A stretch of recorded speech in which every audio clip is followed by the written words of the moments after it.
Brighton Lacrosse Club was established in 1929.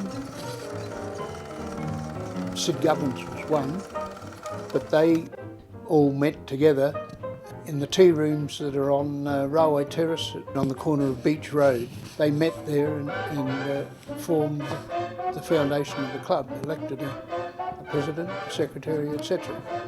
And it went from there and fielded a B-grade side in 29, never won a match. In 1930 they won one match. In 1931 they were relegated to C grade and won the premiership.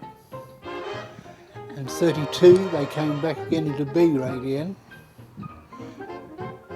And about 1934 they won the B grade premiership. And then they won the A grade back in 37. We didn't have a club room actually. You just arrived, changed and played and went home. First ground that Brighton had was in the paddock down Addison Road, about halfway along Addison Road. And our first club room, or change room if you would be a better description, was a built converted beach shelter. And that was recovered off the beach and erected on the paddock. We had a cold water shower and that was it. The seniors, about 1939, started to share the Brighton Oval with the football club. So that was our headquarters for many years. In World War II, Brighton had more enlistments than any other lacrosse club. All A-grade competition was ceased and they had representative combined club teams played, but they didn't play for a premiership. But lacrosse continued to be played at the highest level that it could be with combined teams. By 1961 we had a first change room built at Hyatt Avenue. They had an old Wallace refrigerator there and they had an ice cream can up on the top of it, and the only beer they had in there was, we called it Green Death, Southwark Green, you know, Southwark, 750ml bottles. You put your one on, I think it was one on threepence, you put it in there, then you took your bottle, you know, and got your own change out and you sat and had a drink. That's all was there. With that room, that enabled us to get together after the matches, and because the club was getting bigger, forced the necessity to extend and change. With premierships in 61, 62, 63 and 64, it was quite a strong club. We went on and built the second stage for the social area, which was opened in 67. And then there was a third stage added to that, when Barry Thompson was there. We extended it by another section, which made the social area larger again. Well, we did modifications to the club in around about 1977, you know, between Dave Dellison and Willie. He dug the trench and all that, and a lot of us got together and put the cabling underground and put new lights up there. Tomo came up with this quote for a new carpet when we'd done the extension of, I think the figure was something like $3,400, and that was a hell of a lot of money in 1977, obviously. And we all were saying, oh, holy dooly, you know, is this the real go? And the rest of the club thought it was a hell of a lot of money. Anyway, we went with Tomo's idea of going the full hog, and so be it. From 1977 till now, it's still going. Been an awesome carpet. Well, the first addition, rather, to the old club dressing room, we had an opening night and we had the two bunnies behind the bar, and that was Marge Thompson and Sue Raggett, and they were the bunnies here with bunny tails on them. Everybody was quite attentive to that. They looked quite good, something rather different. There was like a big wooden door there where the windows are now, where we walked straight into the bar, and it was very cosy and loud, and there was lots of loud personalities around the place. The league team at that time were legends in their own lunchtime, and everybody else's lunchtime, it seemed, in lacrosse. The games they would have down here, where they were beating Burnside by 40 goals to 2 or something, were terrific to watch. There was one game, I think it was against Burnside, and the boys came out and they had, I think it was Gary Glitter's music, Rock and Roll Part 1, playing as the guys came out, and they had all the war paint on their face. I think Ian Willie, he was there at that time, and well, he was there most of the time. And it really was quite entertaining for everybody. And they came out and clobbered them. But it was one of those things that sort of created the atmosphere and the imagination of the younger players. All of the guys like Roger and Rags and Willie, Tomo and these sort of guys were in the senior state team at the time. And I remember that particular day. It was the first serious game of lacrosse I'd seen. Tomo was having a injection in his ribs because from his wife Marg, and she was a nurse, and he had cracked ribs and he was getting ready to play, and Rags had two guys stand him and he threw 10 goals in the game and they won by 12 goals or something. I mean, I just remember seeing that one guy dominate the sport. And I was lucky enough to play with those guys. I mean, those guys won 11 premierships or something over the 70s. And the pleasure I used to get of watching him win in the centre, well, 98 times out of 100, and these fast man breaks and throwing 5 and 6 goals a game, you don't see it today, well, not very often. When I started at the club, they'd just finished the golden era with Willie and Roger and Rags and all that sort of thing. So we went through the drought for about 9 years before we won a flag again. I mean, good years, but difficult years for the club. And in those days, we didn't have women teams here. in terms of when we won in '87, you have memories of the guys you played with. Some are no longer with us. Well, Tomo was one of the assistant coaches who died. Claude, who died at 26, which was very unfortunate and sad. Well, Claude in particular was one of the reasons we won in that year. I mean, he was an unbelievable face-off guy. Yeah, it was a amazing feeling and a life-changing experience for a lot of us. I guess my first connection with Brighton was when I first started playing A grade in the early 70s. I was playing for Seacombe, and there was a Brighton team, but they weren't really connected. The Brighton Kinkajous they were called, and they weren't really connected with the Brighton Lacrosse Club as we know now. And when the likes of Kerry Herbert and Jane Bartholomew and Gwyn and others were, who were members socially at the club who really wanted to play under the banner of the club. So we wanted to amalgamate with the men and build up the teams from there. It actually started with Kerry Herbert. She was able to smuggle in somehow into the first committees and talked them into getting the ball in motion, so to speak, the ball. Yeah, but the older women and the older men weren't for it. No, I guess it was just that it was a change that they hadn't expected or weren't really ready for. Yeah, so 1984 was the first year that we played. We won. But We I didn't play, they won a won. grand final that year. Yeah, that was good. So they were good days. Yeah. It was a good place to grow up. Good days now too. Oh, good. Yeah, just different. Now women are in the club. Yeah. I think that's, in a way, has made the club. I was down there one training night and Shirley Dunstan turns up at the bar. Women were not allowed in the bar. Women didn't go into the Brighton Lacrosse Club. You didn't go into any lacrosse club, I don't suppose. And she asked for a drink. And I forget who was in the bar, and he says, what do you want to drink? And she said, I'll have a beer, thanks. We didn't know what to do. And she said, come on, hurry up. She said, I'm thirsty. I remember that. Since 1987, the women have been far more successful in the top league of lacrosse than the men from there till now. Coming from myself, who I played my first game in 1989. We just played in 2 grand finals back to back. And then from that point on, we didn't play in another grand final till 1992. Moved on and didn't play in our next one probably till 2003. So there's been a fair few streams underneath the bridge, as it would be said, between those times. And my old club, Seacombe, merged with Brighton, and they were the Stingrays for a couple of years. And that was the first sort of developing A-grade team that came together.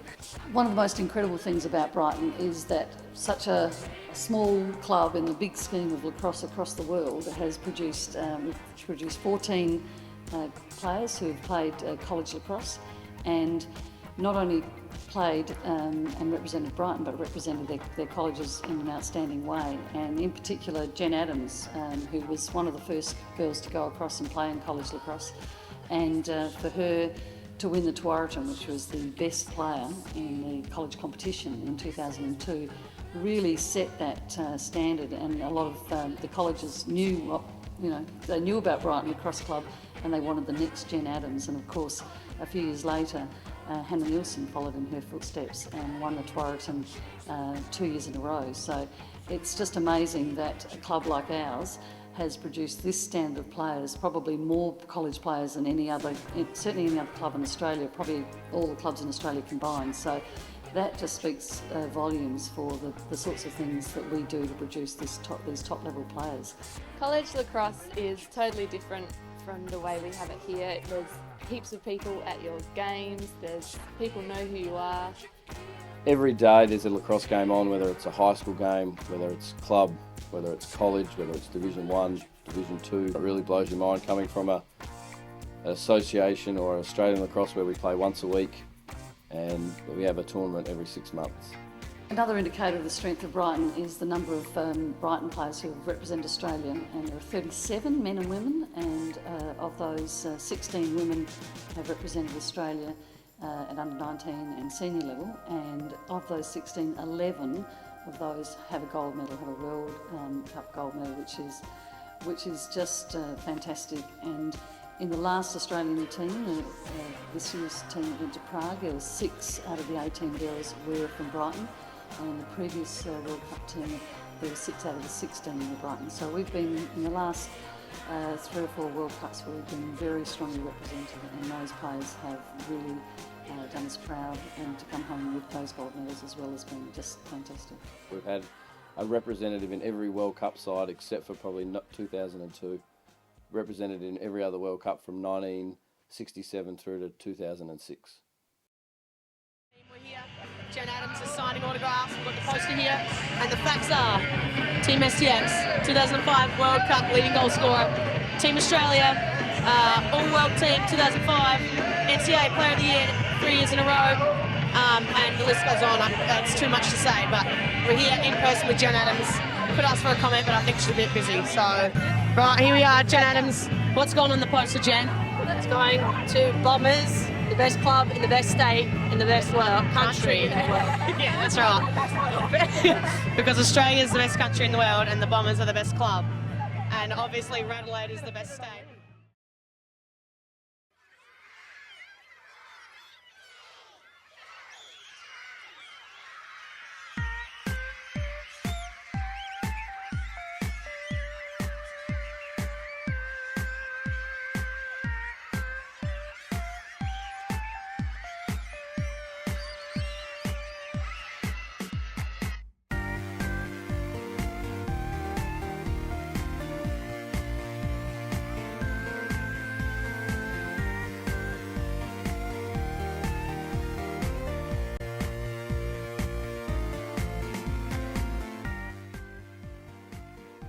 The other clubs were just weird, and I don't know, this just seemed like a really, I don't know, everyone was like all the same age sort of, and we just got along really well. Everyone was just pretty normal and liked to have fun after games and practices.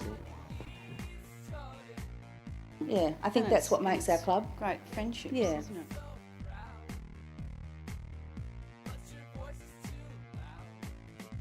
One of the greatest things with this club is the family atmosphere, with kids, bringing up kids in the club. It's well, you know now as well as I knew then, Mel, what it's like to bring up kids. I mean, you feel quite safe bringing little tackers down to the club, and you know, if you can't watch them 100% of the time, you've got other friends and family members and club members that are going to be doing the job for you. And I really think that's probably one of the greatest things that this club's ever had, the ability to just look after everybody, and we're just full on Brighton Lacrosse Club. One of the highlights for me was, in fact, apart from the '87 premiership, was the fact that I was able to play lacrosse with Tom, and he was 13, I guess, in B grade, and we had those 3 seasons. And being able to play alongside your kids is kind of, I think, the best part about it. That's the one thing in the States we don't have at all. Willie, he's been around forever, as you know. He's over 60, he still plays. I watched him win the B grade grand final the other day out there at East Torrens. Amazing to be playing at greater than 60 years of age, and even better the fact that his grandkids are still now are out playing, and his kids. It's pretty awesome. One of the things that I always found amazing about the club was its capacity to raise money for people who were into state teams and into that sort of thing, and I've never forgotten how well those things were organised. Generally, Tomo was a big part of the fundraiser. The lead up was huge. There was appeals for gear leading up to it. Crown and anchor table was usually brought out of mothballs. Mike Watt came back from Darwin and he brought a bunch of fireworks. We were sending them off in the park across the road from Rosemary's. Also at the same time we were kicking a footy. I'll never forget that Grov went to take a mark into the street and ran right into the back of someone's car. And he had the perfect circle of exhaust pipe on his leg, and there was no sympathy from any of us. But we used to raise thousands and thousands of dollars. But it came down to guys like Tommy Shooten, Sparks, I think, ran quite a few fundraisers at his place. They were always at the Blacklers. Rosemary always put it on, and I guess the thing that I remember most about most of them was that Black seemed to spew up every year consistently, about 8 o'clock on Sunday night. We all had a good chuckle about it, and when we came for clean up the next day, it was always good to see Rosemary washing the sheets from his bedroom. One amazing incident I remember on the Crown and Anchor table at Sparks' place, I think Andy Blackler, who was a young rookie, who was on fire, and he was actually beating the table for about 10 minutes. And one of the things you can't do at a fundraiser is start winning money. And I remember Tomo, with a fistful of dollars, leaned across the table when Blacks was on a roll and grabbed him around the throat and said, "I think you've had enough, son. Go and take a breather." The horse picture was bought religiously by Andy Watt and maybe a couple of others, and then hung in the change rooms for a year and then donated back. And I think the same guy would buy it again, usually on about his 15th pint. So yeah, that's a fond memory, and the bloody thing's still there. Trish getting the under-8 competition up and running this year is a phenomenal thing. Our club is full of innovative people that do lots of great things for the game of lacrosse, and I think Trish is certainly a leader in that respect, especially when it comes to junior recruitment. Under-8's really evolved because there was nowhere for kids aged 5 to 8 to play lacrosse. It was an idea that was thrown around just as an idea to try and get kids out playing earlier rather than lose them to traditional sports like netball and football. Then got them out there on a Saturday with Mark's help and some other parents' help, and they just looked like they were having fun. And she had to go out there and get other clubs to come in and do it, and that helps them. For her to get that started at that age level is absolutely fantastic, and it gives kids a great place to start playing the game without any pressure on them. The kids had an absolute ball. Obviously, they've got a lacrosse stick in their hand and they're going to remember that for the rest of their lives.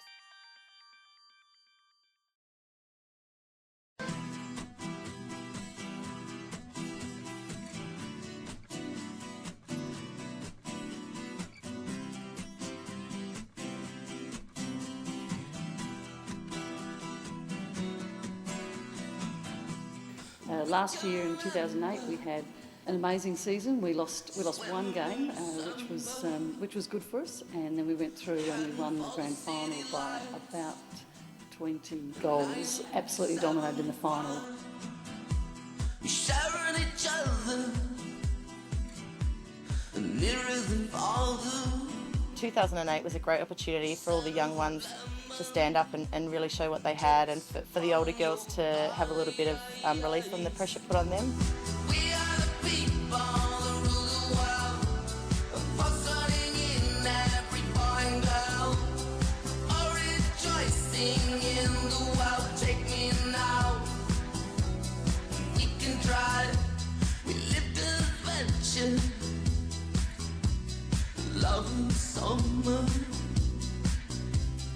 We were really heavily focused on not being complacent and working really hard to make sure that we played to the best of our ability every game. All of us went into that final, knowing that it wasn't over till it was over, and I think every single goal just helped us realise our dream.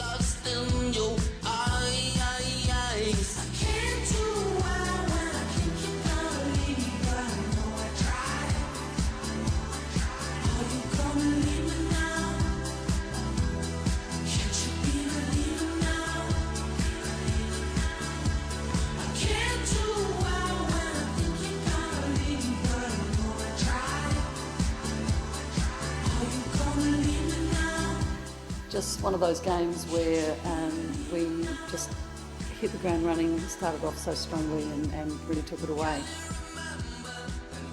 Once the final whistle blew, I think everyone was just relieved in a way and knew that we just had all this potential and it had finally come to fruition. 75 again. We are the people that rule the world. Buzzing in every boy and girl. All rejoicing in the world. Take me now. We can try. Brighton was just evolving slowly. I mean, you think, I think it's 2003, I think Kev got into the GF. I lost that one. 2004, I think we lost to West Torrens in the prelim. And I think they were lost opportunities in hindsight. For me personally, it was an evolution, and if I hadn't have achieved it this year, I would have had really severe doubts that I was the right fit for this team. Last year being quite successful one, yet not being overly successful because we made the grand final, yet we lost. I think we learned a lot from that.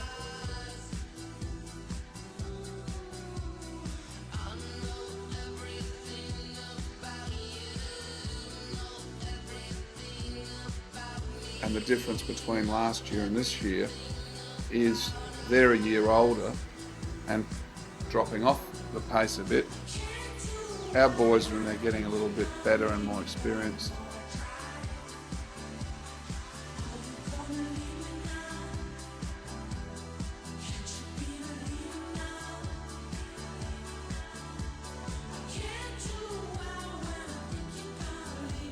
With the young ones getting better, there's less reliance on your older guys that have been under a lot of, your Mangos and these sort of guys that have always had a lot of attention in the past.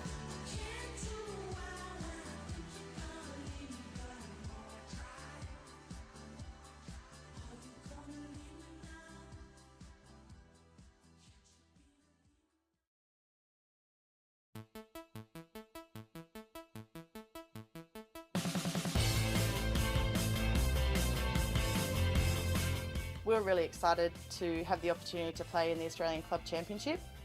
We beat WA, Wembley, the Wembley team first, and then we played Newport, a very strong Victorian side with lots of Australian players in it. I think everyone in the team was just really determined to show that the Brighton Bombers are the strongest club in Australia.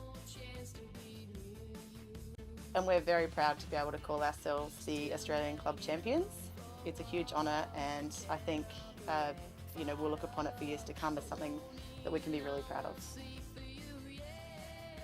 We also had 3 of our girls who went off to Prague to play in the Australian team, Mel and Tess and Cassie, and so we had a real sort of break in the season then. So when they came back, it took us a while to sort of get our team back together.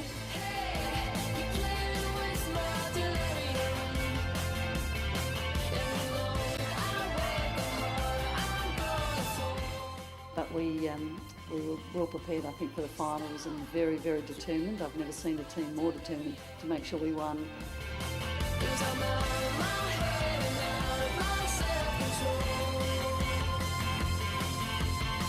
Still here in this quiet room, deep in delusion, sending me over. Outside, watch the world go by. Inside, time stands still as I wonder. Still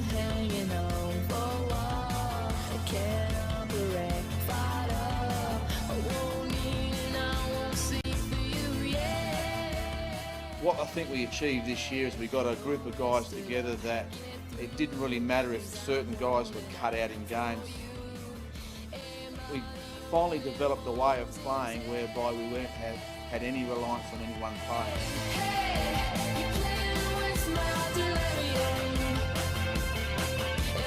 Yeah, it was a you know, amazing feeling and a life-changing experience for a lot of us. And I said that to the boys the week before. I said, if you actually win this, it will change your life. You actually realise you do get rewarded for things that you've done. And there was enough ammunition there that we were going to win, regardless of the scenario.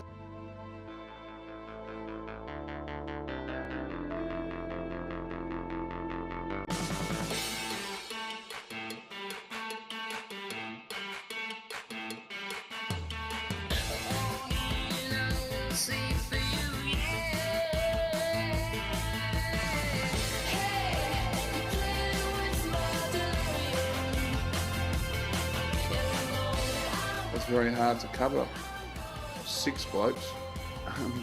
And that's where we're getting to, and that's why they were so successful this year. As a group, they were great.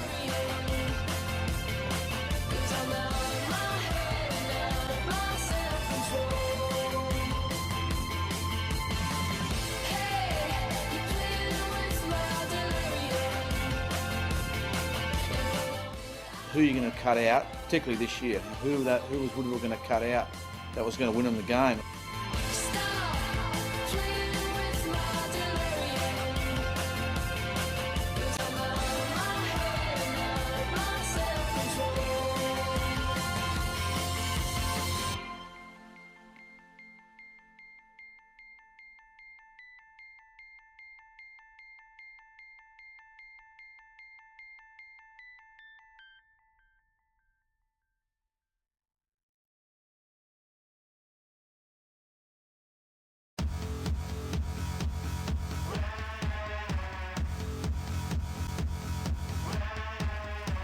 We were undefeated during the season and we played Glenelg in the semi-final, had a very easy win, sat back and watched the prelim final.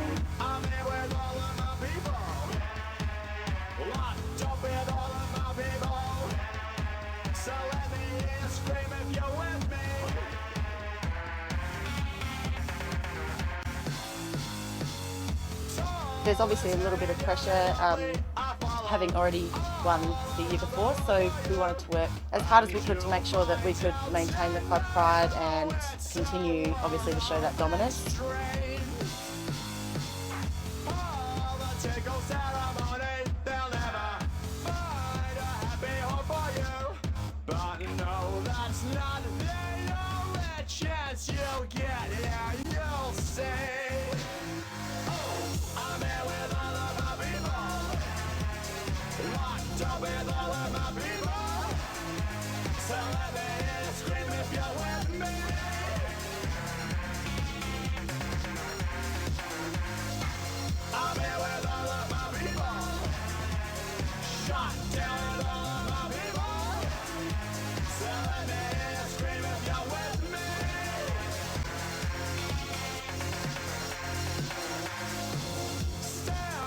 Celebration on today. I heard it on the radio. They've gone and found a way to get me out from this place. Soldiers on the waterfront, they wanna ship me far away. I'll fight my way tonight so I can find my way to you. I'm here with all of my people, locked up with all of my people. So let me hear you scream if you're with me.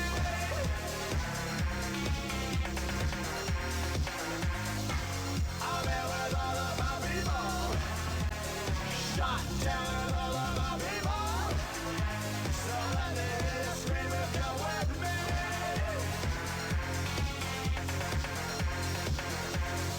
I think we derived a lot of confidence from the semi-final win. Well, you know, 7-1 was a fantastic start. I think that just basically galvanised the guys' confidence, and it was going to be highly unlikely 7-1 that we're going to lose that game. And in fact, I think we probably, in hindsight, it could have been, the result could have been greater than 21-10. They did kill them, and they did a great job, and we're very proud of them. This year, I guess the feeling is just amazement as well as awesome. It's great for these younger guys. Now I can see them potentially going on for the next 3 to 4 years, just dominating our whole club across South Australia.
I think the guys have a responsibility to take this opportunity to have sustained success.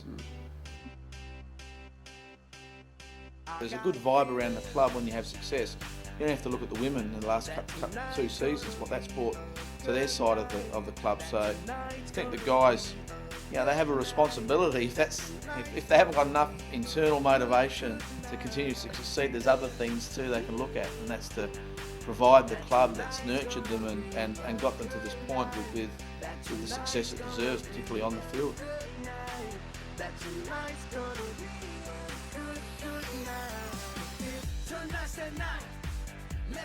So I hope they'll remember this and take it forward. For the past probably 10 years, we've dominated junior lacrosse.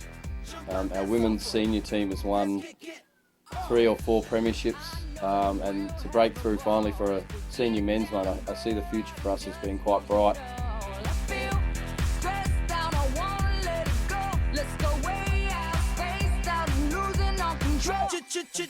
Fill up my cup, Mazel tov. Look at her dancing, just take it off. Let's paint the town, we'll shut it down. Let's burn the roof, and then we'll do it again. Let's do it, let's do it, let's do it, let's do it, and do it, and do it. Let's live it up and do it, and do it, and do it, do it, do it. Let's do it, let's do it, let's do it. Cause I got a feeling that tonight's gonna be a good night. That tonight's gonna be a good night. That tonight's gonna be a good, good night. A feeling that tonight's gonna be a good night. That tonight's gonna be a good night. That tonight's gonna be a good, good night. A feel tonight's the night. Hey, let's live it up. Let's live it up. I got my money. Hey, let's spin it up. Let's spin it up. Go out and smash it. Smash it. Like oh my god. Like oh my god. Jump out that sofa. Come on. Let's get off. Fill up my cup. Drink. Mazel tov. Look at her dancing. Move it. Just take it off. Let's paint the town. Paint the town. We'll shut it down. Shut it down. Let's burn the roof. And then we'll do it again. Let's do it, let's do it, let's do it, let's do it, and do it, and do it. Let's live it up and do it, and do it, and do it, do it, do it. Let's do it, let's do it, let's do it, do it, do it, do it. Here we come, here we go. We gotta rock. Easy come, easy go. Now we on top. Feel the shit. Everybody rock, rockin', don't stop. Round and round, up and down, around the clock. Monday, Tuesday, Wednesday, and Thursday. Friday, Saturday, Saturday to Sunday. Get with us. You know what we say. Party every day, party every day, and I'm feeling that tonight's gonna be a good night. That tonight's gonna be a good night. That tonight's gonna be a good night. Feeling that tonight's gonna be a good night. That tonight's gonna be a good night. That tonight's gonna be a good night. The Brighton Lacrosse Club established in 1929 and still going strong in 2009.